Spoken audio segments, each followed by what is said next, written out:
Nós estamos aqui, pessoal, onde vai ser futuramente o podcast da Academia Gerson Doria, chamado Old School Strongcast da Academia Gerson Doria. Eu vou receber as pessoas, vou falar sobre o esporte, vou falar sobre a cultura física, vou falar sobre a Silver Era, da Bronze Era e da Mass Era. E com vários convidados, onde a gente vai poder debater e vai trazer uma informação mais coerente sobre o que é o esporte na verdade.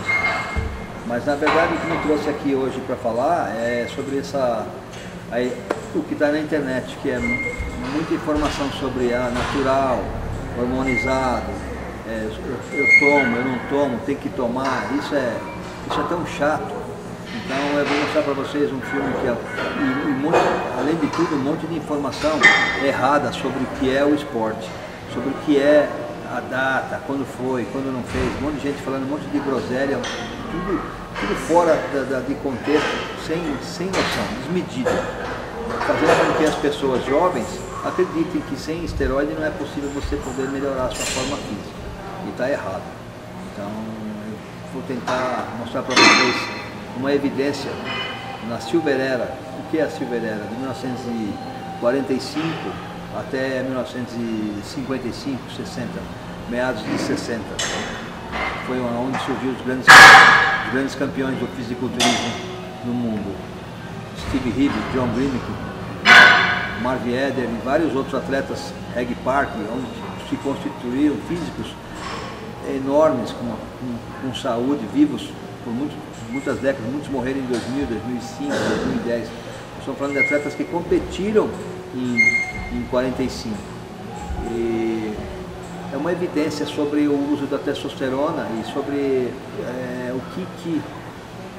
como se descobriu essa testosterona. Vou falar uma coisa para vocês, as pessoas estão falando de 1950, década do abolismo, 1950. Em 1935 foi sintetizado a metiltestosterona, que é um extrato que foi tirado da urina, e era a metiltestosterona, não a testosterona, foi a metil. E tem uma carta que é uma evidência muito forte, endereçada a um médico por John Grimek, nesse universo. Vocês vão poder olhar. Esse material que vocês vão ver agora é inédito aqui no Brasil, é uma tradução que foi feita, ele é inédito, nunca se apresentou isso aqui, falando sobre essa verdadeira história da onde veio.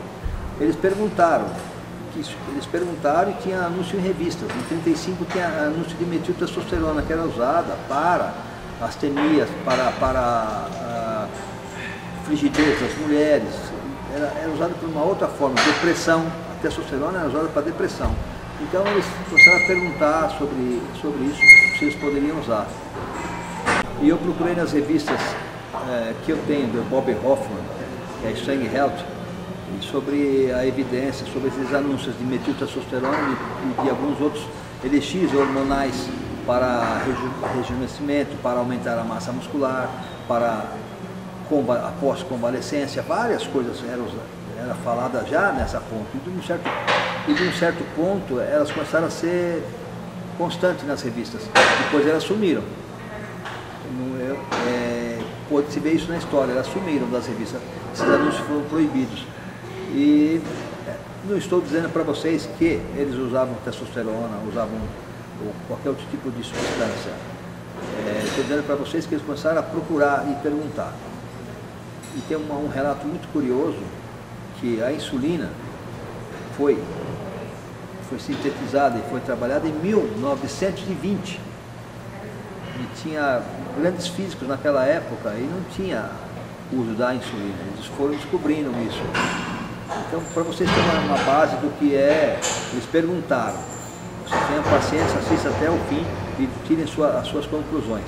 Eu estou à disposição de vocês para qualquer informação. E deixe o seu like, deixe suas perguntas para que a gente possa interagir. Bem-vindos ao canal da Academia Gerson Doria, o Old School Strongcast.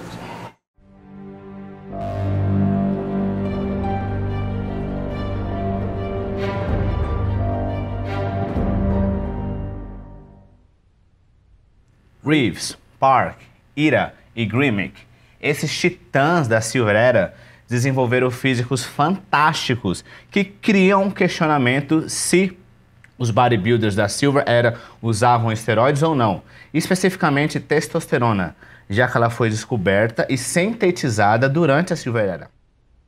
Esse debate acontece por anos. Alguns acreditam e outros não no fato dos bodybuilders dessa época serem naturais. Hoje eu vou apresentar uma carta que demonstra que John Grimek já se informava sobre testosterona em 1943, juntamente de alguns anúncios sobre supostas substâncias anabólicas que apareceram no fisiculturismo e uma entrevista de um bodybuilder e farmacêutico que afirma que os bodybuilders da Silver Era usavam testosterona. A evidência que eu apresento hoje é a primeira vez que é apresentada em materiais de rede social como o YouTube e prova sem deixar dúvida de que os bodybuilders da Silver Era sabiam sobre esteroides anabolizantes. Na minha busca pela verdade, eu falei com o professor John Fair do Centro Stark e pesquisei minha coleção de revistas por informação que clareasse mais esse tópico. Apresento essa informação pela primeira vez em rede social, em um formato totalmente livre da minha opinião pessoal para informar a comunidade do bodybuilding. Embora seja tentador especular e tirar conclusões de maneira instantânea, como eu sei que muitos farão, peço que você fique até o final do vídeo e ouça a minha opinião e considere todos os fatos. E então, se você quiser tirar suas conclusões, o faça. Antes de tudo, aprendi sobre uma suposta carta escrita por John Grimek em 1943, depois de ter lido as revistas Muscle Smoke Mirrors e Muscle Town USA, onde John Grimek aparentemente foi questionado sobre testosterona, o que eu achei muito interessante. Eu tenho pesquisado por uma cópia da carta e somente na semana passada eu finalmente recebi uma transcrição da carta feita pelo professor John Fair do Centro Stark de Fisiculturismo e Esportes, a quem eu sou muito grato por esse gesto tão nobre e por isso eu agradeço muito ao professor aqui.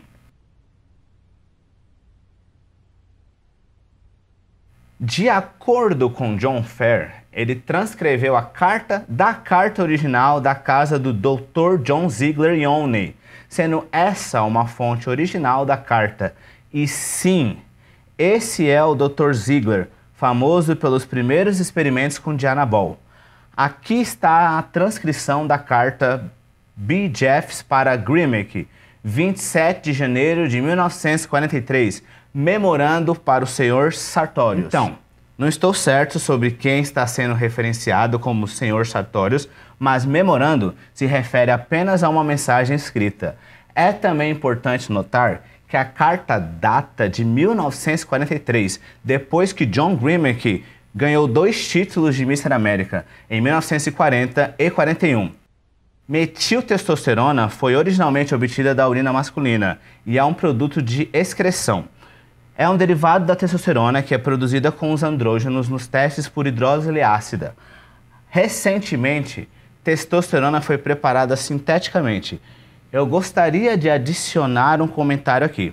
Essas 3 frases referem-se à primeira síntese de testosterona, a síntese de metiltestosterona em 1935. Embora pareça que esse tal de B. Jeffs não conhece bem a história da testosterona, a androtestosterona foi obtida pela primeira vez da urina masculina e não a testosterona. Continuando a carta. É de interesse especial devido à sua eficácia quando administrada oralmente, de acordo com Groman, deduzo que isso seja um estudo, a testosterona em si é somente 1/20 ativas quando administrada oralmente comparada com a injetada, mas na forma de um derivado médico. Esse número aumenta em via oral. Metiltestosterona está disponível comercialmente com os nomes que incluem Nilhombrel e Creton. Essas 3 frases focam na forma em que a testo pode ser tomada ou administrada e, finalmente, em quais nomes comerciais podem ser encontradas. Vamos olhar agora para o final da carta. Nota de Grimmel no final da carta. Um amigo meu me mandou isso assim que eu pedi. Vide data acima. Eu li uma cópia médica em parênteses do assunto e queria saber os motivos e caminhos assinado por John Grimek. No final da carta, John assina a carta e diz que seu amigo BJF o enviou essa informação e que ele leu sobre testosterona de uma espécie de panfleto médico e que ele, John Grimek, queria saber os motivos e caminho para metiltestosterona. Uau, né? Muito, muito interessante, né? Digo, essa carta abre uma espécie de formigueiro. Essa carta, na verdade, saiu antes, deixa eu repetir, antes do livro frequentemente citado de Paul de Groff, O Hormônio Masculino, que saiu em 1945. Então, só essa carta já destrói toda a ideia de que os bodybuilders da Selva Era não sabiam sobre testosterona antes de 45. Todavia, deixa eu deixar algo bem claro. Essa carta foi frequentemente citada online como sendo de um médico, o que foi tirado de contexto. Essa carta, fornecida pelo professor Fair e escrita pelo Dr. John Ziegler, que a manteve por todos esses anos.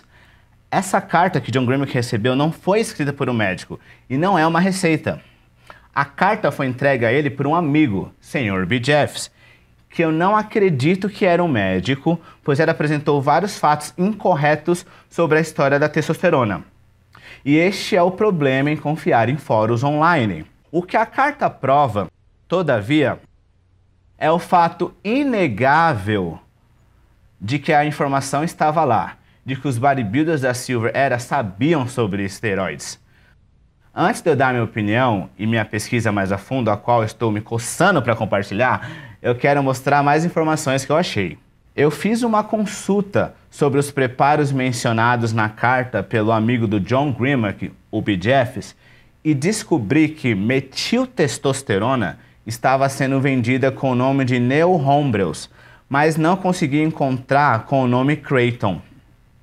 Antes, aqui estão as preparações da metiltestosterona, às quais BJF se referia e podemos ver que estava sendo vendida com o nome Neo-Hombreo e estava disponível em comprimidos de 10 e 25 mg que eram tomados oralmente.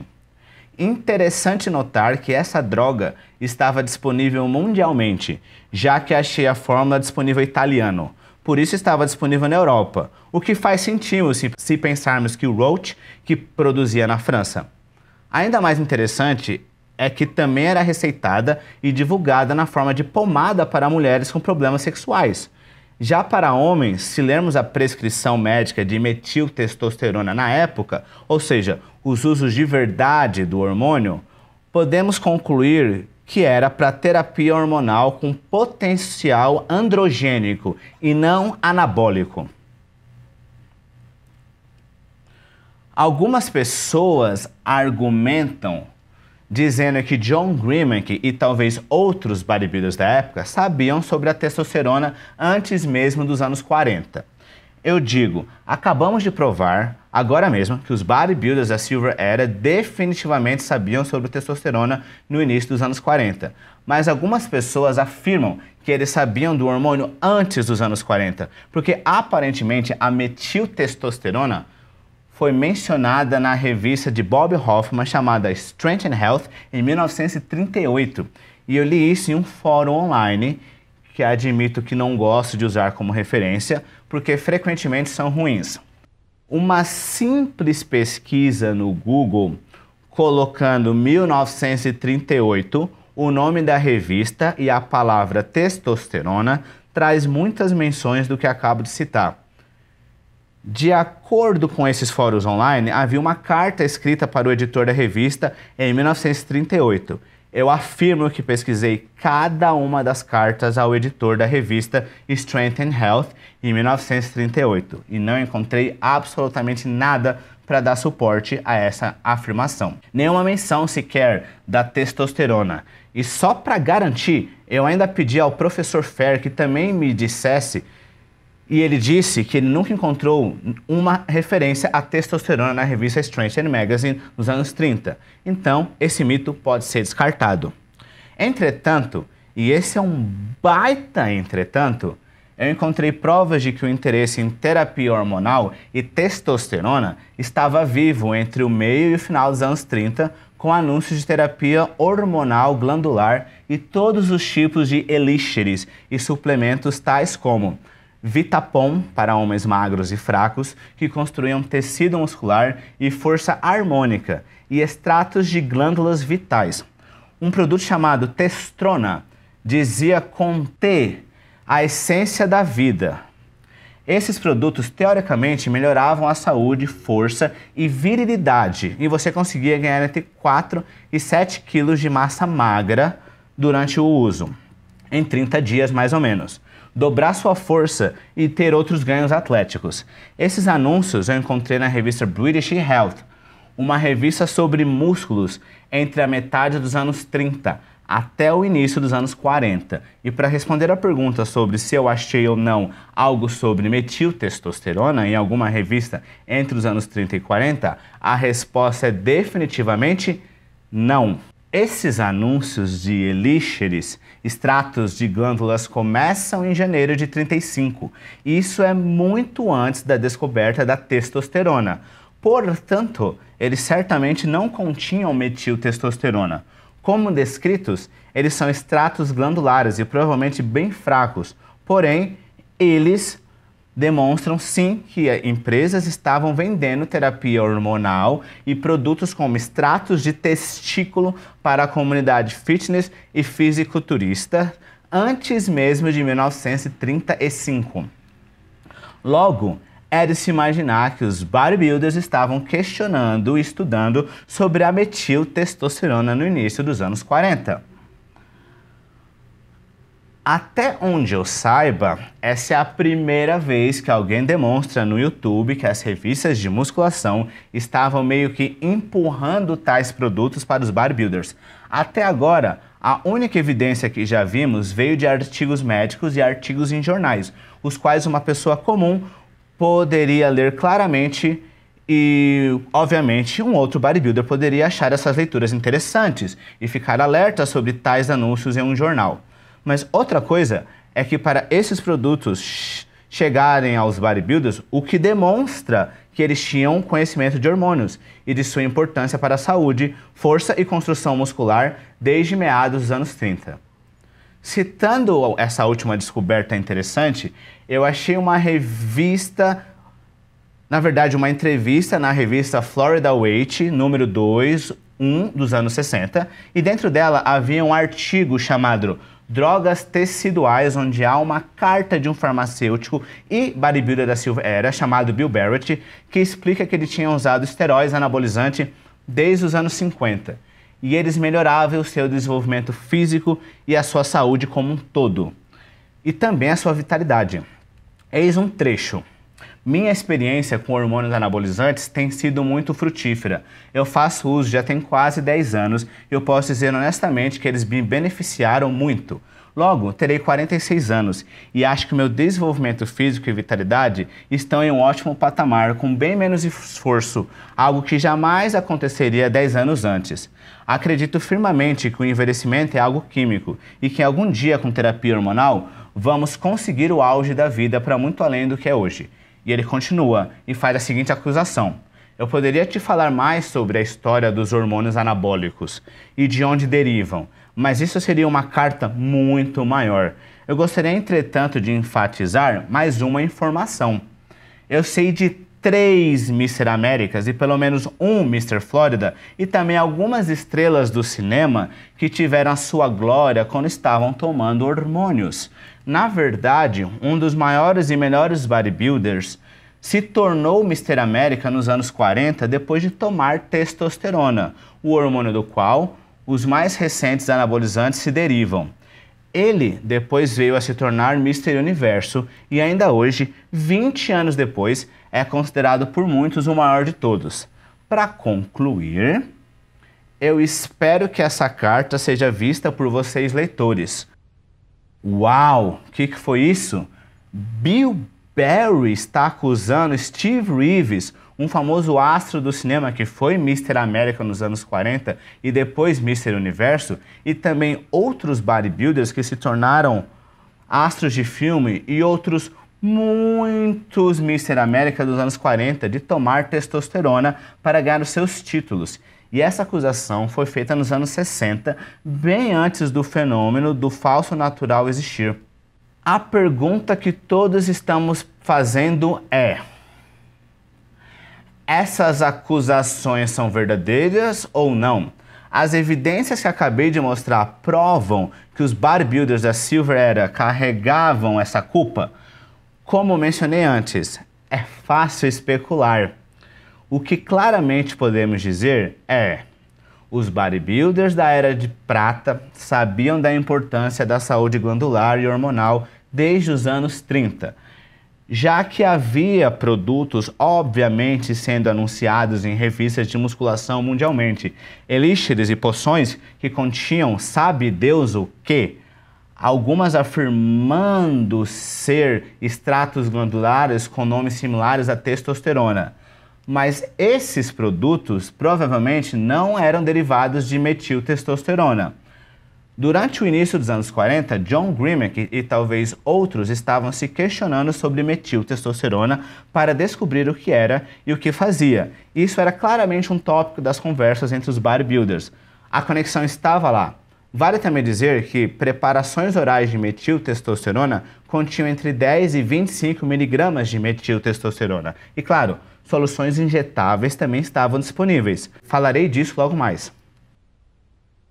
Finalmente, eu também apresentei uma acusação controversa feita por um farmacêutico que também foi bodybuilder da Silver Era, acusando os Mr. Américas dos anos 40, incluindo Steve Reeves e outros bodybuilders e astros do cinema, de tomar testosterona. Isso é uma baita acusação, principalmente vindo dos anos 60, mas é uma acusação e somente isso. Nada diferente das centenas que ocorrem desde então. Isso não prova nada. Então, qual é a minha conclusão sobre tudo isso? Bem, para aqueles que estão loucos para apontar o dedo para os bodybuilders da Silver Era e chamá-los de falsos naturais, eu vou desapontar vocês, porque na minha opinião, isso não é evidência concreta. Eu repito, não é evidência concreta para provar que os bodybuilders da Silver Era tomavam esteroides. Definitivamente demonstra que havia o diálogo e eu não tenho mais dúvida alguma sobre isso e vou admitir que, embora em vídeos anteriores eu afirmei o oposto, admito que eu estava errado sobre isso. Agora, podemos claramente ver que o tópico terapia glandular e hormonal era presente em muitas revistas de musculação. Os bodybuilders se informavam sobre isso, mas ainda não temos uma prova concreta e convincente que eles estavam tomando esteroides por via oral ou mesmo injetando. Assim sendo, existe a possibilidade de eles talvez terem testado testosterona. Talvez sim, talvez não. Embora as descobertas que mostrei hoje não são concretas o suficiente, apesar de elas parecerem ser, tudo que eu posso concluir é que o conhecimento, a conversa, a pesquisa, a curiosidade sobre a testosterona estavam definitivamente presentes, inegavelmente. Mas isso é tudo. Eu sei que muitos não vão se importar com a minha opinião e vão tirar suas conclusões. E claro que você tem o direito de ter a sua própria opinião. Mas se você me ouvir, eu vou explicar o porquê eu não posso acusar os bodybuilders da Silver Era de tomar esteroides para melhorar o físico, que é o que todo mundo está acusando, né? Que os bodybuilders da Silver Era tomavam testosterona para melhorar o seu desenvolvimento muscular. Então, agora, eu quero te mostrar um pouco de ciência.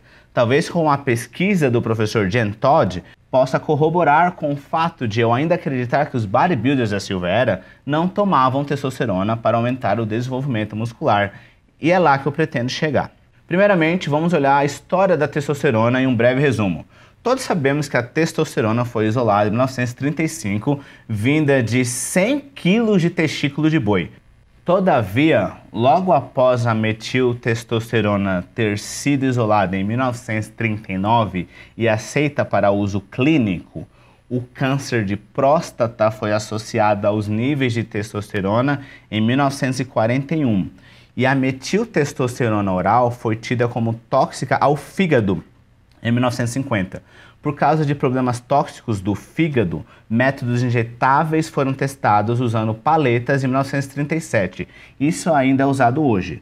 Todavia, eu não vejo nenhum bodybuilder nessa época cheio de paletas de testosterona. E além disso, essas preparações iniciais tinham uma efetividade de meia-vida somente de 10 minutos. Não à toa, os ésteres foram desenvolvidos e estenderam a meia-vida relativamente curta dos primeiros preparos de testosterona com a criação do propionato de testosterona em 1936. Mesmo assim, a meia-vida do propionato de testosterona era entre 1 e 2 dias. Em meados dos anos 50, o enantato de testosterona foi criado como um substituto e doses necessárias para entre 2 e 3 semanas. Embora ainda não possuísse farmacocinética optimizada, aqui vemos finalmente a criação de uma testosterona muito mais duradoura, tornando a escolha padrão para os anos 50 e nos próximos 50 anos. Agora vamos analisar a história curta da testosterona contextualizada com bodybuilders da Silver Era e a possibilidade de terem feito testes com testosterona. O famoso artigo de medicina do jornal New England, intitulado como Os efeitos de doses suprafisiológicas de testosterona no tamanho muscular e na força de homens normais, demonstra que a aplicação semanal de 600 mg aumenta tanto a massa magra quanto o tamanho muscular e força. Já os endocrinologistas recomendam entre 40 e 200 mg de testosterona por semana para apenas manter a testosterona em níveis fisiológicos normais. Vemos aqui uma variação. Então, se contextualizarmos tudo isso e considerarmos que a metiltestosterona oral estava disponível e continha apenas 25 mg por dose, os bodybuilders da época teriam que ter tomado 24 tabletes por semana para chegar próximos da dose superfisiológica de 600 mg semanais e ver mudanças musculares no seu físico. E claro, tudo isso é teórico. 24 tabletes isso é muito, né? 3 ou 4 por dia e ainda sabendo do risco de se ter câncer de próstata e com um conhecimento mais tardio de que eles teriam problemas de toxicidade no fígado? E digo, é por isso que os ésteres injetáveis foram criados a princípio, por causa da toxicidade e ineficiência da metiltestosterona. Na minha opinião, os riscos superam em muito os benefícios. É claro que a metiltestosterona oral, tomada em tabletes de 10 mg, uma vez a cada 1 ou 2 dias, para totalizar algo entre 50 e 100 mg por semana, como as prescritas para o homem hipogonadal, para trazer os traços e características masculinas necessárias para o desenvolvimento de um homem hipogonadal. Talvez essa dose não fosse tão tóxica quanto a dose superfisiológica que é necessária para trazer as mudanças no desenvolvimento muscular. Então, na minha opinião, a ideia parece duvidosa, muito duvidosa. Um bodybuilder da Silver Era como John Grimek tomar uma garrafa semanal de metiltestosterona por um período estendido não faz sentido. Ele certamente teria ficado muito doente. Outros claramente vão argumentar que métodos injetáveis como o propionato de testosterona já estava disponível. Mas, como mencionado antes, a meia-vida dessa droga era muito curta, sendo aproximadamente de 1 ou 2 dias. Teria John Grimek feito testes com tais substâncias? Como eu disse antes, talvez ele fez, talvez ele não fez. Eu não acho que fez. Deixa eu mostrar um pouco para vocês aqui.